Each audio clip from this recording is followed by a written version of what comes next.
Hi everyone, it's Carolyn here with more MFT Camp Create Session 3 fun. This is another week-long event where we head back to summer camp and get creative with our MFT products. Today I'm sharing a super fun and easy way to ramp up your projects with some dry embossing with your dies. I'm a huge fan of dry embossing with dies on my projects because it's a great way to set off or accentuate your focal image. It adds awesome dimension and interest while maintaining that one layer effect. So today my project is going to show you one way to use dies to emboss, and then we'll take it a step further by doing a bit of ink blending to really enhance that isolated area for your focal image. Okay, so I'm starting off with a 4 1/4 by 5 1/2 inch piece of stamping mask paper, as well as a smooth white cardstock panel the same size. And I'm using the mini scallop stitched rectangle to cut an aperture from that masking paper. And once I run it through my die cut machine, I'm going to adhere it to the smooth white panel.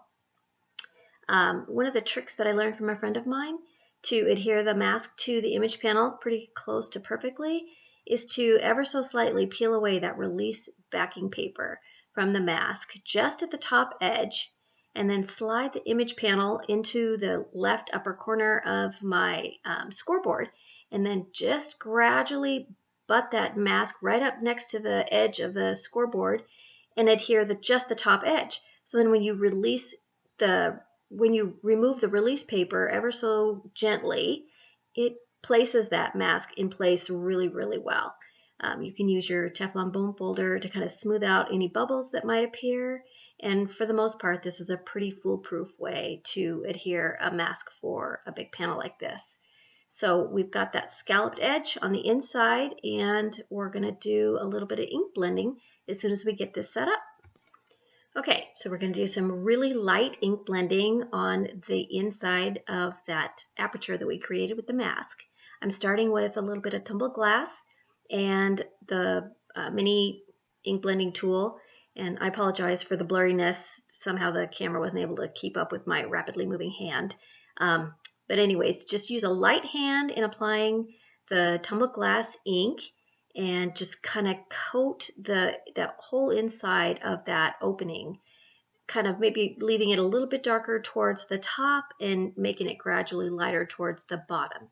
And then ultimately, you're going to take the mustard seed, and I really, really like the soft color that the mustard seed overlapped with the tumbled glass, the color green that it creates. It's light and it's subtle, and it's a little bit, it's like not so harsh and screaming at you the way like the mowed lawn or any of the other greens are. It's just a really nice subtle green when you overlap the two colors.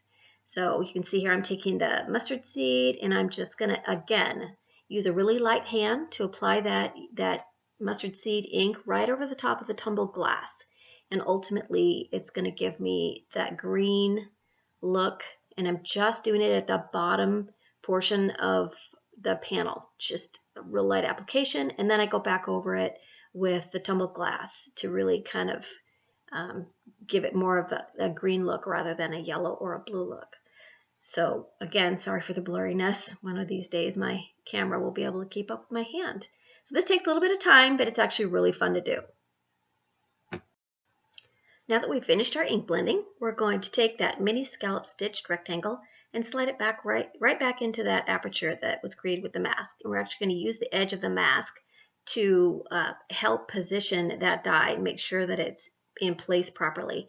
And then I'm just using a couple pieces of temporary tape to hold the die in place so that when I run it through my die cut machine, it doesn't shift. And I'm using Cuttlebug plates because I don't know what the plate formula is for my Big Shot, but I'm also using the My Favorite Things Embossing Pad, which is an awesome rubber mat that when you run dies through it on your panels, it just embosses the die in rather than cutting it.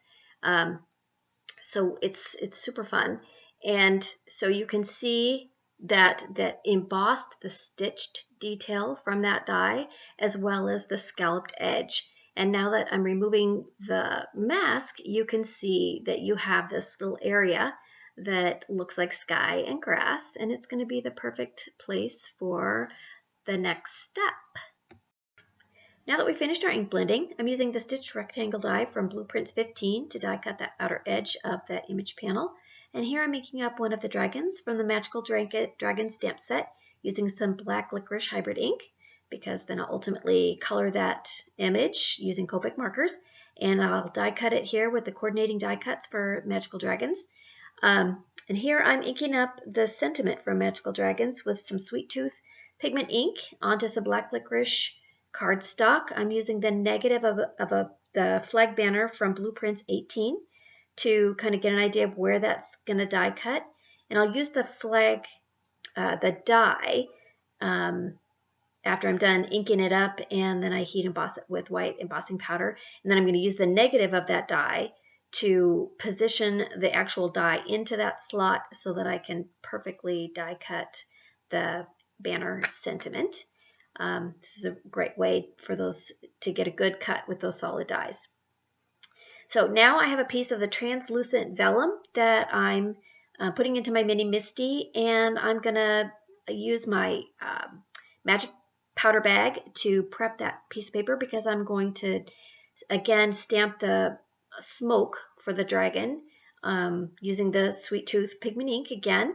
I'm going to stamp that onto the translucent vellum, and then I'm going to heat emboss it with white detail embossing powder. But you just got to remember to use that magic bag or magic powder bag on the vellum so that you don't get scattered or stray bits of embossing powder all over the place. So I'm just pouring on the embossing powder, and then I'll heat emboss that off camera. Okay, so now we're just going to assemble the card.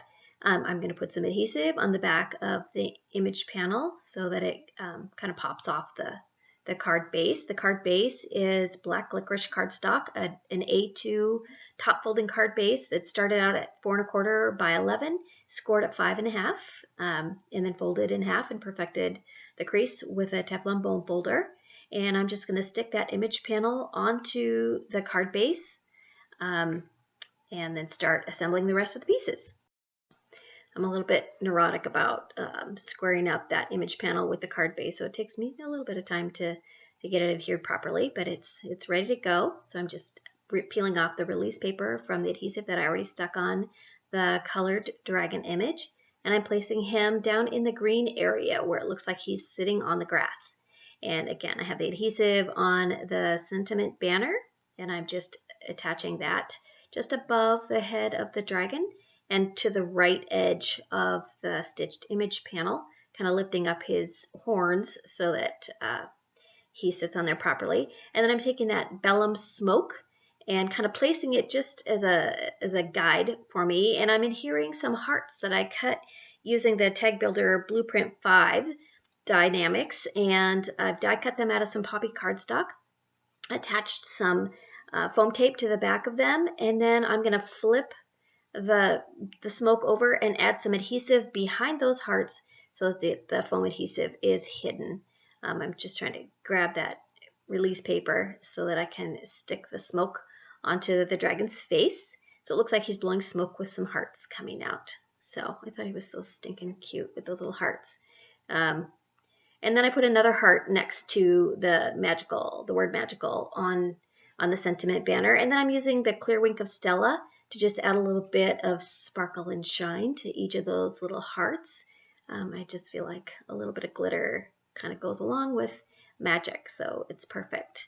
And then ultimately I use my Glossy Accents. That's actually the Stampin' Up! Version of Glossy Accents, but Glossy Accents will work to just kind of give a little bit of shine to those hearts, and it really enhances the glitter from the clear wink of Stella.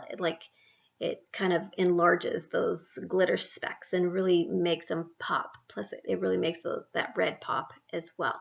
So once that's done, the whole card is assembled, and you can see the dimension and texture that embossing that die into the panel really gives it. And then of course the ink blending just really, really sets off that image as well.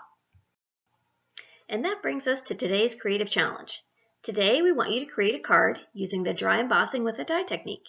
I've listed a few other ideas for dry embossing with dies that might pique your interest. Truly, the possibilities are endless. We just want you to have fun and give this technique a try. I think you're going to love it as much as I do.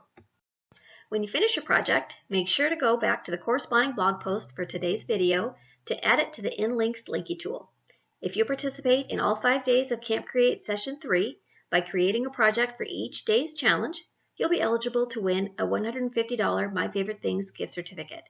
And if you also leave a comment on today's video, you'll be eligible for a $15 My Favorite Things gift certificate.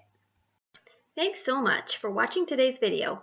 I really hope you're enjoying Camp Create Session 3, and we'll see you tomorrow for more camp fun.